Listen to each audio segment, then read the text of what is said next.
ಧಾರವಾಡ ನಮ್ಮ ಚುನಾವಣೆ ಕುರ್ಚಿಗಾಗಿ ಅಲ್ಲ, ನಮ್ಮ ಮಕ್ಕಳ ಶಿಕ್ಷಣದ ಅಭಿವೃದ್ಧಿಗಾಗಿ ಎಂಬ ಘೋಷಣೆಯೊಂದಿಗೆ ಅಭ್ಯರ್ಥಿಗಳು ಚುನಾವಣಾ ಪ್ರಚಾರವನ್ನು ಮುಂದುವರಿಸಿದ್ದಾರೆ. ಶಿಕ್ಷಣ ಸಂಸ್ಥೆಗಳ ಬಲವರ್ಧನೆ, ಪ್ರತಿಯೊಂದು ಮಗುವಿಗೂ ಗುಣಮಟ್ಟದ ಶಿಕ್ಷಣ ಹಾಗೂ ಸಮಾಜದ ಉಜ್ವಲ ಭವಿಷ್ಯವೇ ತಮ್ಮ ಪ್ರಮುಖ ಗುರಿ ಎಂದು ಅವರು ತಿಳಿಸಿದ್ದಾರೆ.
ನಾನು ವಿಠಲ್ ಗೋಡ್ಸೆ ಅಂತ ಕಮಲಾಪುರ 9ನೇ ವಾರ್ಡ್ನಿಂದ ನಾನು ಅಭ್ಯರ್ಥಿಯಾಗಿ ನಿಂತಿದ್ದೀನಿ.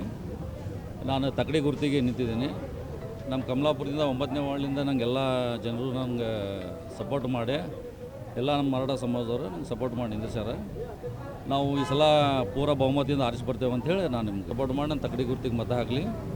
ನಾವು ಮುಂದಿನ ದಿನ ಆರಿಸಿ ಬಂದರೆ ಮುಂದಿನ ದಿನಗಳು ಒಳ್ಳೆ ಕೆಲಸ ಮಾಡ್ತೇವೆ ಅಂತೇಳಿ ನಾನು ಭರವಸೆ ಕೊಡ್ತೀನಿ. ಚುನಾವಣಾ ಪ್ರಚಾರ ಇದು ನಮ್ಮ ವಿಠಲ್ ಗೋಡ್ಸೆ ಅವರಿಗೆ ಅವರ ತಕ್ಕಡಿ ಗುರುತಿಗೆ ತಮ್ಮ ಬಹುಮತವನ್ನು ಕೊಟ್ಟು ಆರಿಸಿ ತರಬೇಕಾಗಿ ನಮ್ಮ ಸವಿನಯ ಪ್ರಾರ್ಥನೆ. ಇದು ನಮ್ಮ ವಿನಂತಿ ಕೂಡ ಎಂದು ಹೇಳುತ್ತೇನೆ. ಎಲ್ಲ ಕಮಲಾಪುರ ಬಾಂಧವರು ಇದನ್ನು ಸಹಕರಿಸಿ ಎಲ್ಲರೂ ಮತವನ್ನು ಕೊಟ್ಟು ಅವ್ರನ್ನ ಬಹುಮತದಿಂದ ಆರಿಸಿ ತರಬೇಕಾಗಿ ವಿನಂತಿ ಮತ್ತೊಮ್ಮೆ ಹೇಳುತ್ತೇನೆ.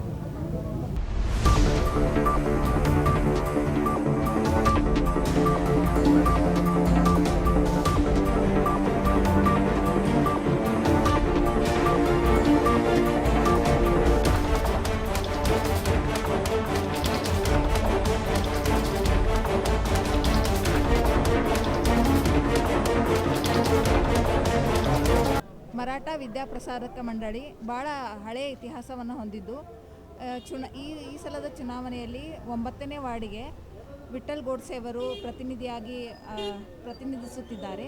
ಅವರಿಗೆ ಎಲ್ಲರೂ ತಕ್ಕಡಿ ಓಟಿಗೆ ಗುರುತಿಗೆ ಅವರ ಸಂಪೂರ್ಣ ಗ್ರೂಪಿಗೆ ತಕ್ಕಡಿ ಗ್ರೂಪಿಗೆ ಮತವನ್ನು ಹಾಕಿ ತಮ್ಮ ಆಶೀರ್ವಾದವನ್ನು ನೀಡಬೇಕೆಂದು ಕೇಳಿಕೊಳ್ಳುತ್ತೇನೆ. ಭರ್ಜರಿಯಾಗಿ ಪ್ರಚಾರ ಸ್ಟಾರ್ಟ್ ಆಗೈತಿ. ಮತ್ತು ಈ ಸಲ ಏನು ಕಣಕ್ಕೆ ಇಳಿದಾರಲ್ಲ, ಯುವ ಪ್ರತಿಭೆಗಳು ಅದಾರ, ಹಿರಿಯರು ಅದಾರ. ಈ ಸಲ ಇವರು ಎಲ್ಲರೂ ತಕಡಿಗೆ ಭರ್ಜರಿಯಿಂದ ಮತ ಚಲಾಯಿಸ್ಯಾರ. ಸಮಾಜಕ್ಕೆ ಇವ್ರನ್ನ ಆರಿಸಿ ತರ್ಬೇಕಂತ ಅನ್ನೋದು ಸ್ವಾಭಿಮಾನದ ಸಂಕೇತ ಐತಿ. ಈ ಸಲ ಇದು ಅಧಿಕಾರಕ್ಕಾಗಿ ನಡೆಯುವ ಹೋರಾಟವಲ್ಲ, ಸಮಾಜದ ಭವಿಷ್ಯಕ್ಕಾಗಿ ನಡೆಯುವ ಹೋರಾಟವಾಗಿದೆ ಎಂದು ಹೇಳಿರುವ ಅವರು ಶಿಕ್ಷಣ ಅಭಿವೃದ್ಧಿಗಾಗಿ ಮತದಾರ ಬೆಂಬಲ ಮತ್ತು ಆಶೀರ್ವಾದ ಕೋರಿದ್ದಾರೆ. ಕ್ರಾಂತಿ ಸಮಾಚಾರ ಟಿವಿ, ಧಾರವಾಡ.